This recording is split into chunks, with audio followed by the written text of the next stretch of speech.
ये कब पत्नी छोड़ दें और कब इनकी पत्नी पतियों को छोड़ दें।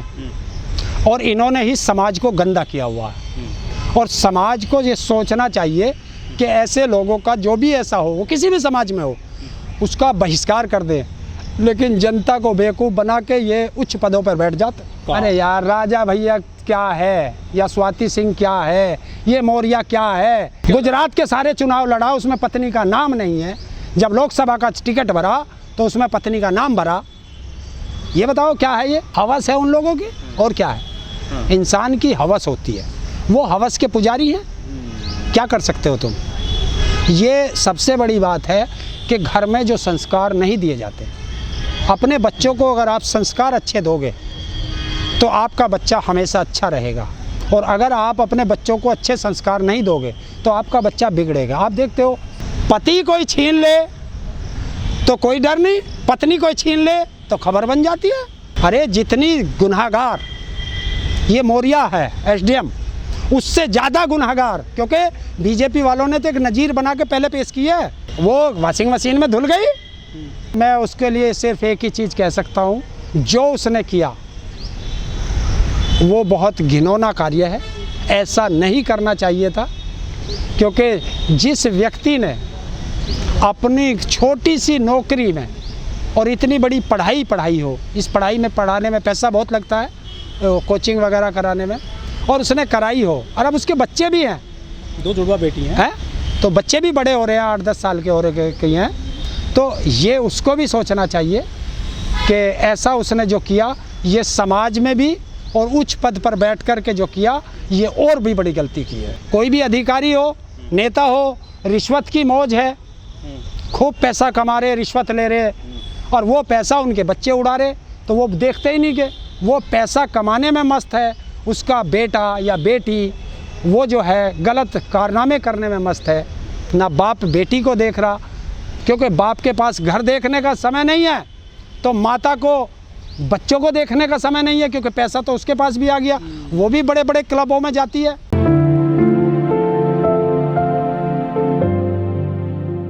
अब लोग कह रहे हैं कि बेटी पढ़ाओ लेकिन बहुओं को मत पढ़ाओ। क्यों? एक व्यक्ति के करने से अगर इस तरह का तुम सोचोगे तो तुम्हारी सोच गंदी है। अगर एक महिला ने कोई अपराध कर दिया तो क्या सारी महिलाएं अपराधी हो गई? तो इस तरीके से तो पुरुष भी करते हैं। उसने अपनी पत्नी छोड़ दी, तो बताओ पुरुषों को क्या कहोगे? बताओ। देखिए, एक व्यक्ति के करने से ना कोई जाति खराब होती है, ना कोई समाज खराब होता है। वो महिलाओं के संस्कार हैं, वो गलत थी, अब उसका सामने आ गया सबके, सस्पेंड कर दिया। नहीं, सस्पेंशन IAS IPS PCS का सस्पेंशन कोई पनिशमेंट नहीं है।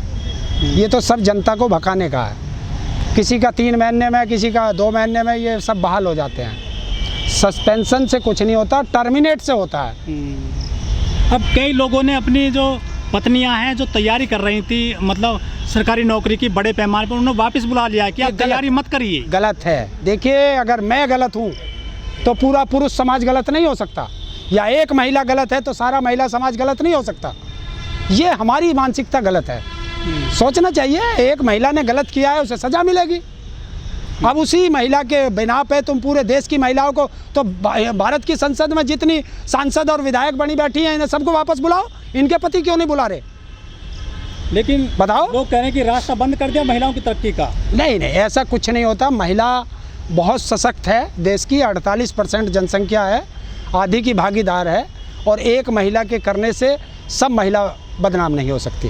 ये तो जाति को लेकर गाली दे रही है, इन पर मुकदमा बनता है। तो बनाओ, करो भाई, ये तो करना चाहिए सरकार को। ये तो मेरे कानून मेरे हाथ में थोड़ा ही है, ये तो सरकार को देखना चाहिए। अगर कोई गलत बोलता है किसी के बारे में तो उस पर मुकदमा होना चाहिए, जेल जाना चाहिए, सख्त से सख्त सज़ा होनी चाहिए।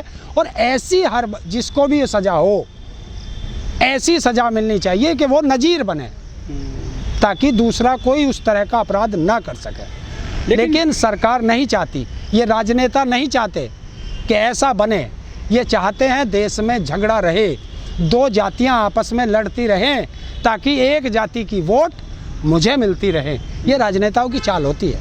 लेकिन मीडिया ने इसको पूरा निशाने पे लिया हुआ है, ज्योति मौर्या को, और जो वीडियो वायरल किए जा रहे हैं, क्या बहुजन महिला को निशाने पे बनाया जा रहा है इस मीडिया में?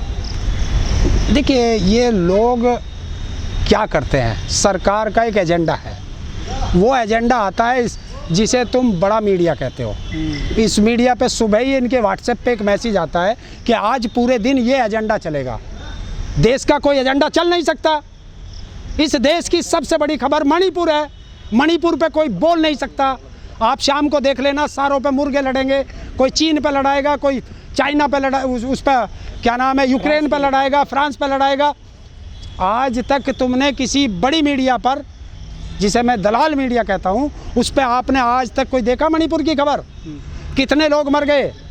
200 के करीब वहाँ लोग मर गए, और वहाँ करीब 10,000 से ज़्यादा वहाँ घर जल गए, जो सरकारी आंकड़े हैं, और लाखों लोग वहाँ से पलायन कर गए। इससे बड़ी खबर है? लेकिन मोदी जी अंतर्राष्ट्रीय आतंकवाद की बात करते हैं, लेकिन जो यहाँ पे आतंकवाद फैला हुआ है मणिपुर में, उसकी बात क्यों नहीं कर रहे हैं? कैसे करें? डबल इंजन की सरकार है। और मैं पहले से कहता आया हूँ, देखिए, जहाँ जहाँ भी डबल इंजन होगा, समझ लो दोनों इंजन कमज़ोर हैं। जब एक इंजन कमज़ोर होगा तभी तो तुम दूसरा इंजन लगाओगे, और वो 2 जगह बंटता है। डबल इंजन इसलिए बनाते हैं ये लोग कि जो, जैसे उत्तर प्रदेश है, उत्तर प्रदेश का पैसा लूट करके केंद्र को जाना है, तभी तो यहाँ विकास नहीं हो रहा। अब देख रहे हो, सड़कों में गड्ढे हैं या गड्ढों में सड़क है, पता नहीं चल रहा, कुछ नहीं पता चलता। आप मोदी की बात, मोदी ने जो कहा उसका उल्टा हमेशा करता है। ये मोदी की विश्वसनीयता है कि जो कहूँगा उसका उल्टा करूँगा। अभी आपने देखा होगा 27 तारीख को भोपाल में छाती में ऐसे हाथ मार के कह रहा था कि मोदी की गारंटी है, सारे अपराधियों को जेल भेज दूंगा, भ्रष्टाचारियों को। एक एक पार्टी का और नेताओं का नाम लेके कहा था। मैंने उसी दिन इसका नाम रख दिया था, भारतीय जनता पार्टी का नाम रखा था भारतीय जेल पार्टी। और आपने देखा होगा उसके 3 दिन बाद या 4 दिन बाद उसी शरद पवार की पार्टी के अजीत पवार को, जिस पे 70,000 करोड़ का घोटाले का आरोप लगाया था नरेंद्र मोदी ने, उसी को डिप्टी सीएम और उसको मंत्री बना दिया।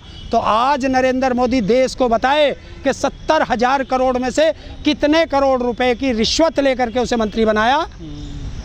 तो अब जो भारतीय जनता पार्टी में आएंगे, समझ लो वो जेल चले गए। लोगों की सोच गलत है। देखिए, इसे सोशल मीडिया पे फैलाना बहुत अच्छी बात है, ताकि हर व्यक्ति को पता चल जाए कि अपने बच्चों को अच्छे संस्कार दो, वरना बच्चे ऐसे बन सकते हैं। ये सोच, देखिए, एक ही चीज़ के 2 अर्थ होते हैं। आप उसे गलत वे में लेके जाओगे तो आप गलत सोचोगे, सही वे में लेके जाओगे तो सही सोचोगे।